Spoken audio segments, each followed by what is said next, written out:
चीज़ को सोचना चाहिए भाई। जब बहन जी तुम्हारी शादी में हम कभी हंगामा नहीं कर सकते तो तुम कैसे हिम्मत पड़ती तुम्हारी बार बार गाना ठाकुर चलाती है, हमने अपना मतलब गाना चला लिया जाट टपों का। अच्छा, या मतलब तो ये थोड़ी है किसी से गलत बोला या चमार क्या बोल रहे हैं। जो मनु की औलादें हैं, जो मनु को अपना बाप मानती हैं, वो आज भी इस देश में घूम रही हैं।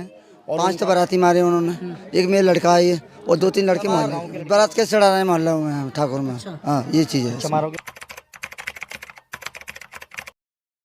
नमस्कार, न्यूज़ 94 हिंदी देख रहे हैं। मैं हूं आपके साथ चेतन मुरादाबादी। दोस्तों, इस वक्त मेरी मौजूदगी अलीपुर बुजुर्ग में है, जहां पर कल रात एक दलित परिवार की बारात आई थी, दलित बिटिया की बारात आई थी। तो बारात में कुछ ठाकुर समाज के लोगों ने, जो अपने आप को कट्टर हिंदू और हिंदू बताते हैं, उन लोगों के द्वारा दलित परिवार की बिटिया की बारात पर जो मतलब लाठी डंडे और जो रोड़े बरसाए गए थे और कई जो बारातियों को पिटाई कर दी गई है और कई लोगों पर हमला किया गया था और जाति सूचक शब्दों से मतलब उनको जो है बेइज्जत किया गया था। तो यहाँ पर भीम आर्मी के लोग आए हुए हैं और यहाँ पर जो जिनकी बिटिया की शादी थी वो भी मौजूद हैं। इनसे बात करने की कोशिश करेंगे कि आखिरकार ये घटना हुई तो हुई क्यों थी, क्या रंजिश थी और किस वजह से हुई। जी, क्या नाम है आपका?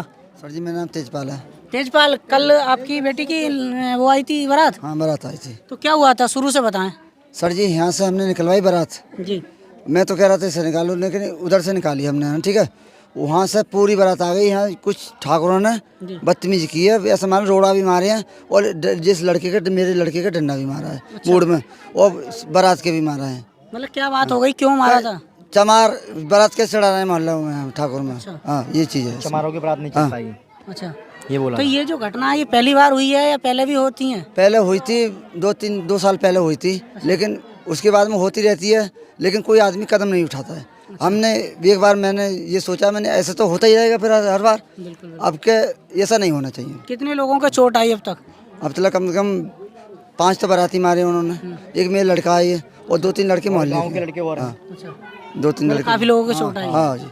तो आपने कोई प्रशासन को एप्लीकेशन वगैरह कुछ दी? सर जी सारी रात पुलिस खड़ी रही है यहाँ पे, और जब तक बारात नहीं गई, जब तक पुलिस गई नहीं यहाँ से, लेकिन कोई अभी तक गिरफ्तार नहीं हुआ है। अच्छा, हाँ जी, कोई गिरफ्तार नहीं हुआ नहीं है। तो क्या मांग है आपकी अब? सर जी हमारी मांग ये है, जैसा करना वैसा बनना, किसी को गलत मत बोलो, उन्हें सजा होनी चाहिए इस चीज़ की। अच्छा, हाँ जी। कड़ी से कड़ी सजा मिलनी चाहिए। ऐसा तो ना है कुछ पैसे लेके फिर फैसला नहीं कर लो? नहीं सर जी, नहीं ऐसा कुछ नहीं होगा। अच्छा, हम ऐसे हराम खाओ नहीं है, हम अपनी मेहनत पर भरोसा करते हैं। अच्छा, जितना हमने कमा लिया उतना खा लिया। जो हमने लड़की की शादी करी है मेहनत से करी है, किसी से भीख मांग कर नहीं करी है हमने। उस चीज़ को सोचना चाहिए भाई। जब बहन जी तुम्हारी शादी में हम कभी हंगामा नहीं कर सकते तो तुम कैसे हिम्मत पड़ती तुम्हारी करने की। वो गाने चलाते हैं हर बार ठाकुर के, और सब चलाते हैं। बार बार गाना ठाकुर चलाती है, हमने अपना मतलब गाना चला लिया जाट टपों का। अच्छा, या मतलब तो ये थोड़ी है किसी से गलत बोला या चमार क्या बोल रहे हैं। कौन हो? ये मेरे चाचा जी हैं। ये मतलब गाने के ऊपर हुई थी बात? हाँ जी हाँ। वो कह रहे थे एक बार मतलब तुम 3 बार ये गाना क्यों चला रहे हो, हमारी मर्जी, हम कितनी बार चलाएं, हम डांस भी करते हैं। ये लड़का है, इसके दोस्तों देख सकते हो कि सरेआम इस चोट किसके लगी थी? जी मेरे लगी है। अच्छा, क्या बात हुई थी? हम गाने चलवा रहे थे, नाच रहे थे, ऊपर से वो रोड फेंक रहे थे। मैंने की रोड क्यों फेंक रहे हो, तो एकदम आए थे मेरे ऊपर भिड़ गए, कलमन पकड़ लिया मेरा, तो सबके ऊपर भिड़ गए थे मेरे ऊपर। यहाँ पे किसी ने डंडा मार दिया, वहीं पे गिर गया मैं, फिर पता नहीं, फिर मैं आ गया। ये भी कहा है कल जी, मतलब मैं एक गाड़ी पे बैठ के गया था, वो पल्लम मुकेश हैं ठेका वाले, उन्होंने इनकी लड़की की शादी कराई है, वो बिचौलिया हैं। बहरहाल विशाल के बारे में कोई बात हो रही, मेरे बारे में तो मैंने कही तुम कह रहे कि 4 लोग इधर आएंगे, वो क्या मैं तुम्हारा मोहल्ला खाली हो जाएगा, मैं 4 लड़के भेज दूँ तुम्हें। मेरा अच्छा ऐसे तो नहीं है कि देखना चाहता तो मेरी पावर में चलो। तो मैं उसके साथ गाड़ी पे बैठ के गया था उनके साथ। गाड़ी बैठने के बाद में फिर क्या होता है, 12-13 लोंडे थे मेरे पास में। वह उन्होंने मुझसे बोला तो कुछ भी नहीं था। एक लड़का बोला था कि ये बार ये गाना चला रहा था, एक लड़का बोला था मुझसे। दोस्तों देख सकते हैं कि इस देश में एक कानून है, लेकिन कई तरह से उसको यूज करा जाता है। किसी अगर वो अपर कास्ट का व्यक्ति है तो उसके लिए अलग तरह से कानून का यूज किया जाता है, वो निचले लेवल का व्यक्ति है तो उसको अलग लेवल से कानून का यूज किया जाता है। लेकिन आए दिन आप देख सकते हो कि दलित परिवारों के साथ जो घटनाएं होती रहती हैं, चाहे वो राजस्थान, मध्य प्रदेश, यूपी या वो देश के किसी भी कोने में, चाहे किसी की मूछें रखने पर मार दिया जाता है, किसी को घोड़े चढ़ने पर रोक दिया जाता है, किसी की बारात पीटी जाती है, आए दिन इस देश में ये होता रहता है। आज़ादी को लगभग 75 साल से ज़्यादा हो गए हैं, लेकिन ये घटनाएं रुकने का नाम ही नहीं ले रहे हैं।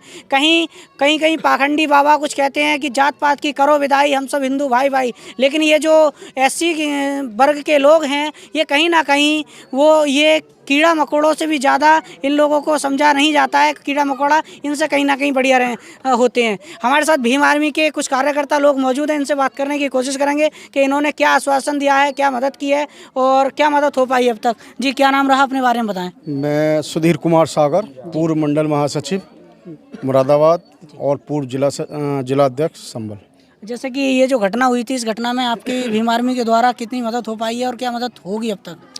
देखिए, ये जो घटना है कोई नई घटना नहीं है, क्योंकि जो मनु की औलादें हैं, जो मनु को अपना बाप मानती हैं, वो आज भी इस देश में घूम रही हैं और उनका काम है समाज में जो निचले तबके के लोग हैं उन लोगों को दबा कर अन्याय करते रहते हैं, उनके ऊपर उन्हें कुचलते रहते हैं, मारते पीटते रहते हैं। और देखिए, ये मनुवादी दोहरी सरकार, डबल इंजन की सरकारें हैं, ये इनका रूप है। अभी पीछे बाबा साहब भीमराव अम्बेडकर का जन्मदिन भी आया था, जिसमें इन्होंने खुले मन से कहा था कि बाबा साहब भीमराव अम्बेडकर का जन्मदिन भी सभी समाज को मनाना है और सरकार उसमें सहयोग करेगी।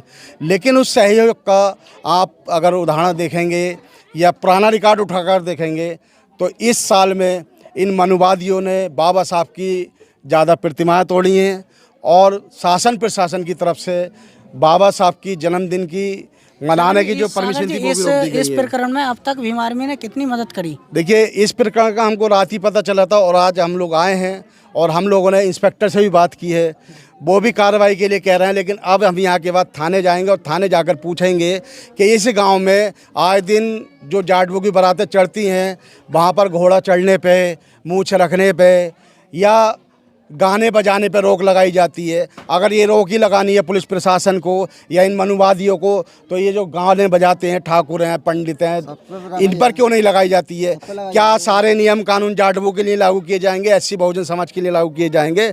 और भीम आर्मी इनका पूरी तरह से साथ देती है, ईंट से ईंट बजाने का काम करेगी। अगर इनको न्याय नहीं मिला, चाहे वो कोई भी हो, उसको गिरफ्तारी करनी पड़ेगी, उसके खिलाफ सज़ा का जो प्रावधान है, जो हमारा शासन कानून कहता है, संविधान के दायरे में रह करके हम वो हर संभव प्रयास करेंगे उस अन्याय को दिलाने के लिए, चाहे हमें खून का कतरा क्यों न बहे। धन्यवाद।